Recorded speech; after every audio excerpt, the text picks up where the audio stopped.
ഒന്ന് അമ്മ എന്ന വാക്കും, രണ്ട് അച്ഛൻ എന്ന വാക്കും.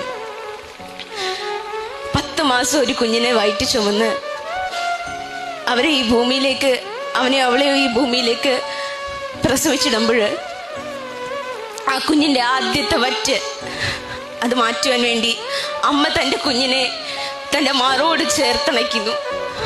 അമ്മയുടെ നെഞ്ചത്തെ അമൃത കുംഭങ്ങളിൽ നിന്ന് ആദ്യത്തെ വറ്റ് ഒരു വൈദ്യുതി തരംഗം പോലെ ത്രസിക്കുമ്പോൾ ആ നിമിഷമാണ് ഈ ലോകത്തിലെ ഏറ്റവും ഉത്കൃഷ്ടമായ കലാമുഹൂർത്തം ഒരു മനുഷ്യന്റെ ജീവിതത്തിലെ the best artistic moment in A human life. അവിടെ വിട്ടുപോകുന്നൊരു പേരുണ്ട്. വിയർപ്പിന് പോലും സ്നേഹത്തിന്റെ ഗന്ധമുണ്ടെന്ന് തെളിയിച്ച അച്ഛനെന്ന വാക്ക്, അച്ഛനെന്ന വ്യക്തി. ഈ 2 പേരും നിങ്ങൾ ഓർത്തിരിക്കുക.